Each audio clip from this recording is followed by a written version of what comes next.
खुलुमबाय लोगोफोर, गोजोन फुंबिलि बयनिसिमबो। नोंथांमोनखौ गोदान भिडिअ'आव आरो फिन खेबसेबाव बरायनाय जाबाय। आं दिनै नोंथांमोननि सिगाङाव 22 माग दान 1431 एबा 5 फेब्रुआरि 2025 मायथाइनि सानसेनि फानजामुथिखौ फरायथिनो लादों। आसा खालामो नोंथांमोना भिडिअ'खौ नायना मोजां मोनगोन। गिबियावनो दङ मेष राशि।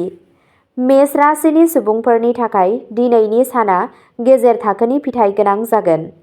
नोंथांनि मददनि लुबैनाया दिनै नोंथांखौ गाज्रियैनो मेंगोन। खरसानि सानस्लाबै बांनाया नोंथांनि गोसोआरि गोजोनखौ हेंथा होनो हागौ।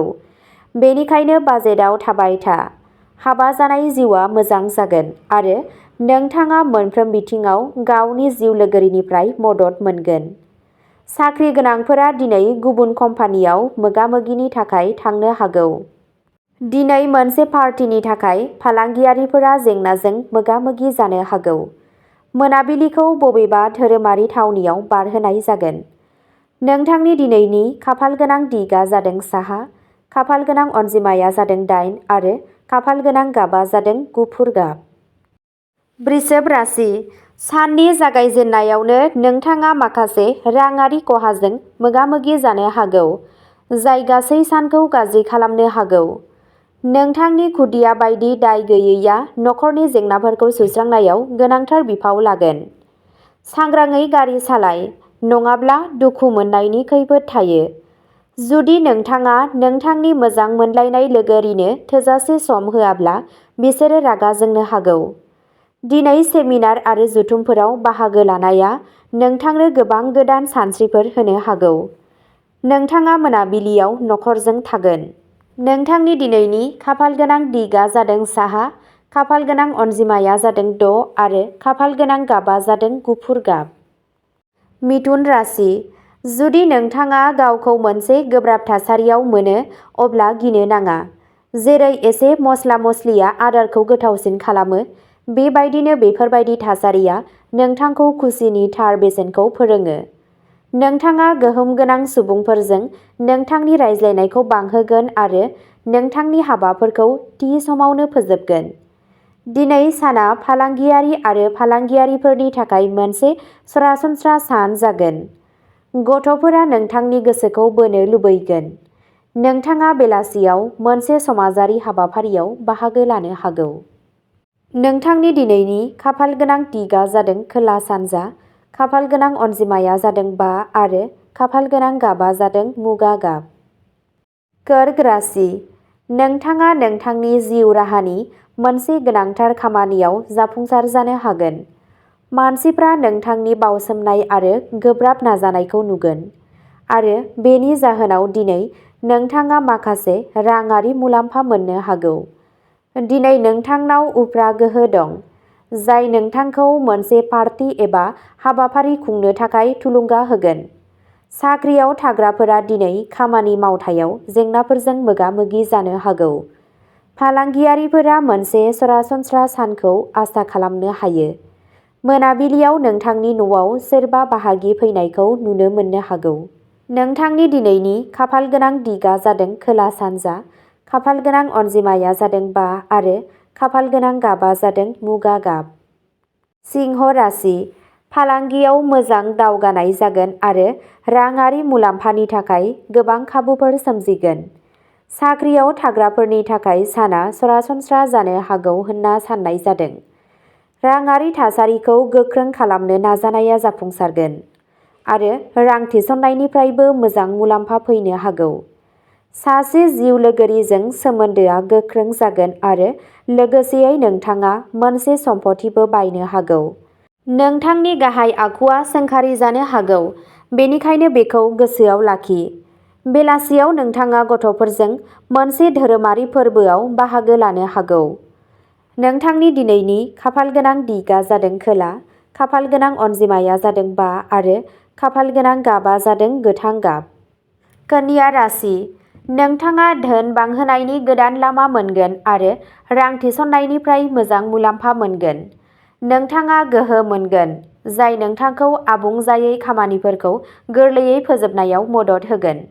नोंथाङा गावनि गोदान गोसो गुदुं थासारियाव मोनगोन, जाय नोंथांखौ गावारि आरो जिउ राहायारि जिउ मोन्नैयावबो गोसो होगोन। दिनै नोंथाङा गावनि मोजां मोनलायनाय लोगोरिनो गावनि मोन्दांथिफोरखौ फोरमायनांगोन, मानोना गाबोन जोबोद गोबाव जागोन। बेलासियाव नोंथाङा लोगोफोरजों रायज्लायनाय समाव गोदान खौरां मोनगोन। नोंथांनि दिनैनि खाफालगोनां दिगा जादों साहा, खाफालगोनां अनजिमाया जादों 7 आरो खाफालगोनां गाबा जादों गोमो गाब। तुला राशि, नोंथांनि खुसिया नोंथांनि फोरमायथिखौ बांहोगोन। फालांगियारि थिरांथाफोराव नोंथांनि अहं गोसोखौ आखाय होनो दाहो, नङाब्ला नोंथांनि खामानिफोरा गोबाङैनो गोहोम खोख्लैनो हागौ। फालांगियाव मोजां जौगानाय जागोन आरो राङारि थासारिया सिगांनिख्रुइ गोख्रोंसिन जागोन। नोंथाङा रां थिसननायनिफ्राय मोजां मुलाम्फा मोनगोन आरो थाबथानाय धोनफोरखौ मोनफिनगोन।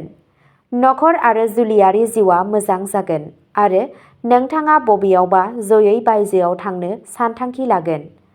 मोनाबिलिखौ इसोरारि सिबिनाय आरो सिबिनायाव बारहोनाय जागोन। नोंथांनि दिनैनि खाफालगोनां दिगा जादों सोनाब, खाफालगोनां अनजिमाया जादों 9 आरो खाफालगोनां गाबा जादों गोजा गाब।